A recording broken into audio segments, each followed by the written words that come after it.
ওগো সবাকার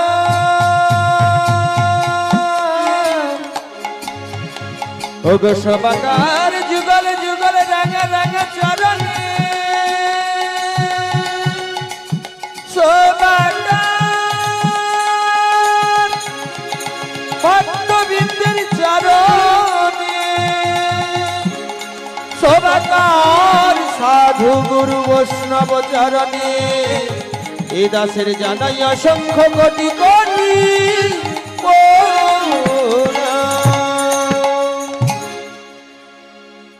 আজ এই মহতি হরিবাসরে এত ভক্তমণ্ডলী আমরা সকলে একত্রিত হয়েছি, এক আসনে উপবিত হয়েছি। আমার গৌর গোবিন্দের কথা, শ্রী রাধা গোবিন্দের কথা, ভগবানের শ্রী গুণ কীর্তন আস্বাদনের নিমিত্তে। আমি জানি না আপনাদের মতো কৃষ্ণ অনুরাগী গৌর অনুরাগী ভক্তবৃন্দের সম্মুখে দাঁড়িয়ে, আপনাদের মতো জ্ঞানীগুণী ভক্তবৃন্দের সম্মুখে দাঁড়িয়ে আমার মতো জ্ঞান শূন্য ভক্তি শূন্য অধমা হয়ে ভগবানের কথা আমি কেমন করে বর্ণনা করব, আদৌ করতে পারবো কিনা। কীর্তন জগতে ছোট বড় যত কীর্তনিয়া রয়েছেন, আমি হলাম সর্ব অধমা, সর্বক্ষুদ্রতমা। কৃষ্ণ প্রেমানুরাগ, ভাগবতীয় ভক্তি, শাস্ত্রীয় জ্ঞান বিন্দুমাত্র আমার মধ্যে নাই। তাই আপনাদের মতো সাধুগুরু বৈষ্ণব সম্মুখে দাঁড়িয়ে ভগবানের কথা বর্ণনা করব, সেই ক্ষমতা, সেই স্পর্ধা, সেই সাহস আমার নাই। আপনারা সাধুগুরু বৈষ্ণব ভক্ত মণ্ডলী, কথাটা আমার নয়, কোনো মহাজনী কথা নয়, স্বয়ং ভগবান শ্রী নিজ মুখে বর্ণনা করেছেন, আমা হইতে আমার নাম বড়, আর নাম হইতে আমার ভক্ত বড়। নাম হইতে আমার ভক্ত বড়। আপনারা সেই সাধুগুরু বৈষ্ণব ভক্ত মণ্ডলী, ইহজগতে ভগবান সর্বশ্রেষ্ঠ স্থানটি তিনি প্রদান করে গেছেন, যাকে আমরা আমাদের জীবনের সর্বস্ব মেনে থাকি। সেই গোবিন্দ বলছেন, না না, আমি বড় হব কি করে? আমি তো সবার কাছে পৌঁছে যেতে পারি না, কিন্তু আমার নাম সবার কাছে পৌঁছে যায়। হরি নামে, হরি নামে। এই কলিযুগে হরিকে নামানোর আর কোন পথ নাই, হরি নামেই, হরি নামে। তো নাম তো আগে করো, তবে তো হরি পাওয়া যাবে। তাহলে নাম হোক বড়।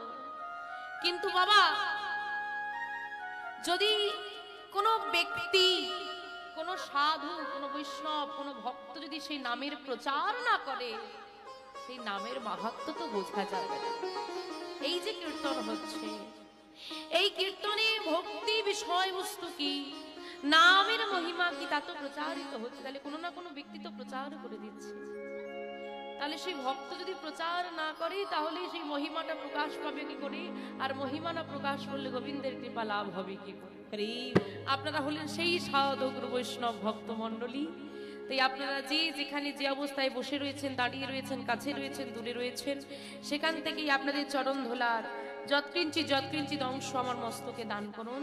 সবাই মিলে আমায় কৃপা করুন, আশীর্বাদ করুন, যেন আপনাদের সবাকার চরণ ধুলি মাথায় নিয়ে আপনাদের কৃপায় শক্তিশালী হয়ে এই বহতি হরিবাসরে দাঁড়িয়ে আমি কিছু গৌর গোবিন্দ কথা বর্ণনা করতে পারি। আমি জানি না আমি কতটুকু বলতে চলেছি বা কতটুকু বলবো।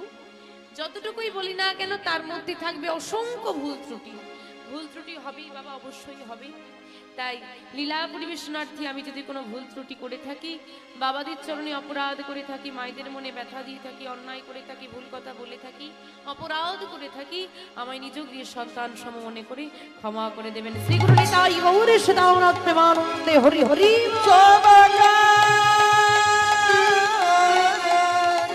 সবাকার চরণ ধুলি মাথায় নয়ে, যেন কৃষ্ণ কথা হরি কথা বলিতে পারি। प्रणमः कलिजुग প্রণব কলিযুগ সর্ব যুগ সর্বযুগ হরি নাম সংকীর্তন যাহাতে প্রচার এই হরিনাম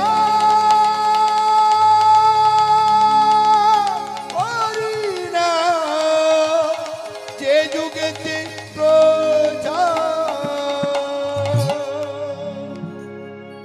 প্রণামঃ কলিযুগ সর্বযুগ সার হরি নাম সংকীর্তন যাহাতে প্রচার। মহাজন আজকে বললেন প্রণামঃ কলিযুগ। এই যে প্রণামঃ শব্দ, এই প্রণামঃ শব্দের অর্থ কি? প্রণামঃ শব্দের অর্থ হলো প্রণাম করি বা প্রণাম নিবেদন করি। তিনি কাকে প্রণাম করছেন? আজকে মহাজন প্রণাম করলেন কলিযুগকে। আচ্ছা মা, সবাইকে কি প্রণাম করা যায় বা সবাই কি প্রণাম গ্রহণ করার যোগ্য হয়? হ্যাঁ, কি যোগ্য হয়? কি আমি যদি আপনাকে গিয়ে প্রণাম করি, আপনি প্রণামের গ্রহণযোগ্য, হ্যাঁ, আমার থেকে বয়োজ্যেষ্ঠ। কিন্তু আপনি যদি কি একটা 5 বছরের ছেলেকে প্রণাম করেন, সেটা কি শোভনীয় হবে? তিনি স্নেহের পাত্র। এবার এই দিক থেকে যদি আবার বিচার করা যায়, দেখবেন যারা গুরুদেব হন, আপনাদেরও তো গুরুদেব রয়েছে, তা যাদের গুরুদেব হয়, সব গুরুদেবের কি শিষ্যের থেকে বয়স বেশি হয়? এরকমও তো শিষ্য গুরুদেবের থাকে যে গুরুদেবের থেকে বয়সে বড়, তাহলে তিনি কি প্রণাম করবেন না? আপনারা যে আসেন, এই যে বাড়িতে আপনাদের পুরোহিত ঠাকুররা আসেন, ব্রাহ্মণ ঠাকুররা আসেন, সবাই কি আপনার থেকে বয়োজ্যেষ্ঠ হয়? আপনার যিনি বংশ পরম্পরায় পুরোহিত, তার ছেলে কি আপনার বাড়িতে পূজা করতে আসেন, আপনি কি তাকে প্রণাম করবেন না? সেক্ষেত্রে ঠিক আছে। কিন্তু আজকে যার কথা বলা হচ্ছে, কলিযুগকে যে তিনি প্রণাম নিবেদন করলেন, কিন্তু আবার বাবা ব্রাহ্মণ বৈষ্ণব প্রণাম গ্রহণ করার যোগ্য, কিন্তু ব্রাহ্মণ কুলে জন্ম নিয়ে যদি কেউ চণ্ডাল বৃত্তি করে, তাকে কিন্তু কেউ প্রণাম করবে না। চণ্ডালপি দ্বিজ শিষ্ট হরিভক্তি পরায়ণ। বলছি দ্বিজ মানে ব্রাহ্মণ, বলছি ব্রাহ্মণের থেকেও চণ্ডাল ভালো যদি তার মধ্যে হরি ভক্তি পরায়ণ তিনি হন। কিন্তু ব্রাহ্মণ কুলে জন্ম নিতে আপনি হরি ভক্তি পরায়ণ না হন, আপনার আচরণ যদি ঠিক না থাকে, আপনার মুখের ভাষা যদি সঠিক না হয়, আপনার ব্যবহার যদি ভালো না হয়, আপনার যদি কর্মবৃত্তি ভালো না হয়, সেক্ষেত্রে আপনাকে কিন্তু সম্মান প্রদান করা যাবে না। তার থেকে চণ্ডাল ভালো যদি তিনি ভক্ত হয়ে থাকে।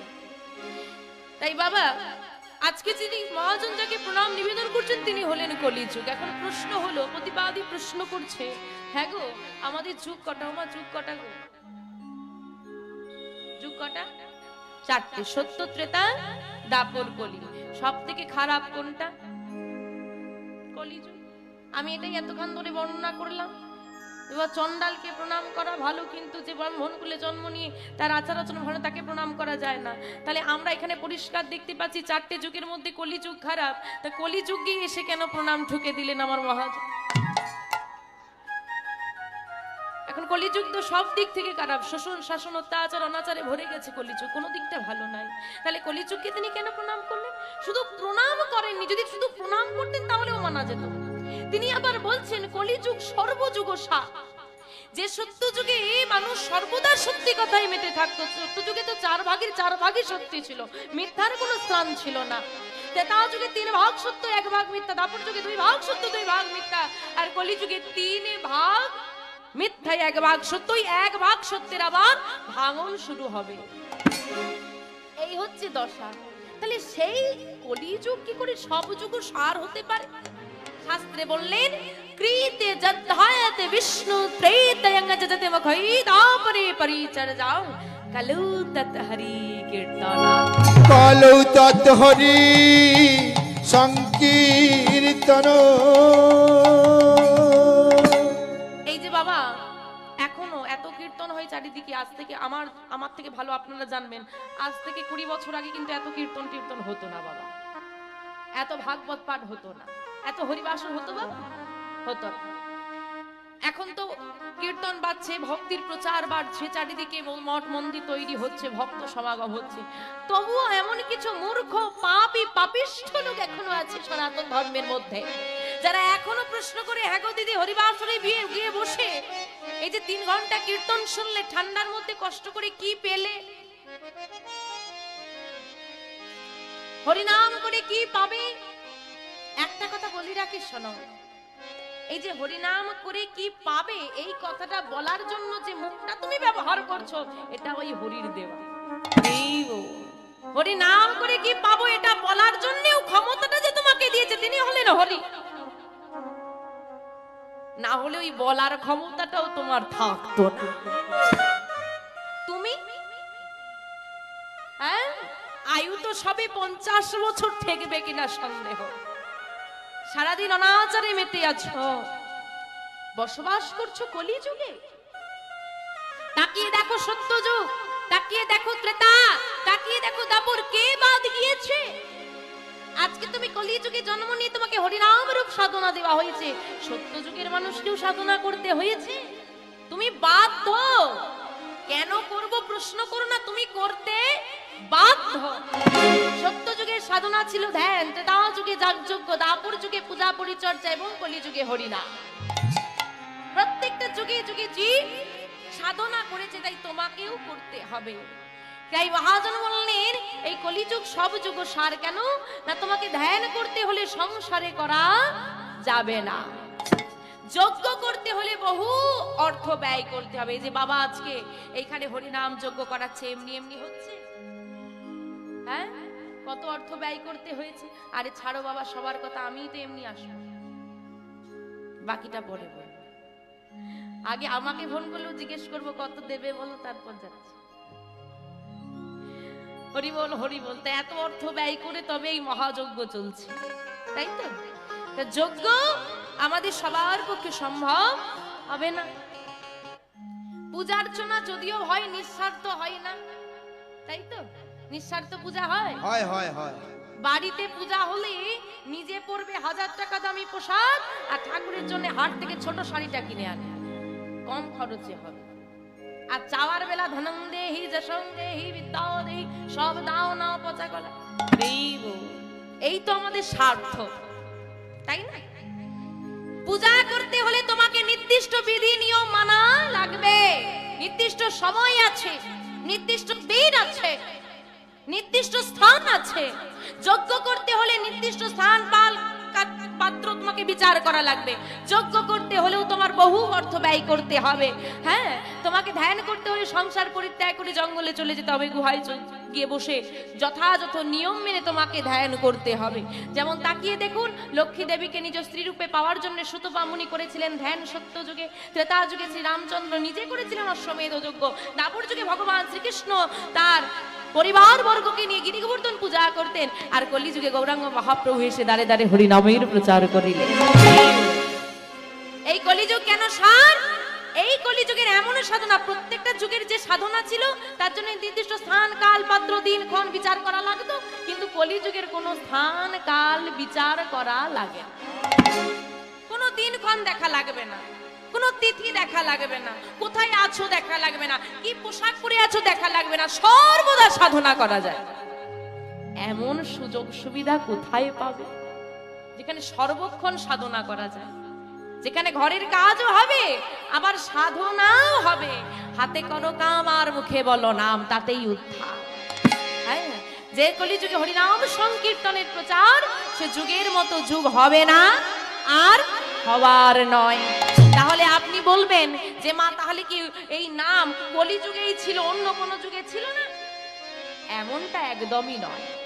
সাধনার বিভেদ ঘটেছে, কিন্তু তারক ব্রহ্ম নাম তো যুগে যুগের থাকবে না। যেমন সত্য যুগের তারক ব্রহ্ম নাম নারায়ণ পরা বেদা, নারায়ণ পরাক্ষরা, নারায়ণ পরা মুক্তি, নারায়ণ পরাগ। আমি বলছি, আপনিও বলুন, আমার উচ্চারণের সঙ্গে কিন্তু আপনার উচ্চারণ মিলবে না।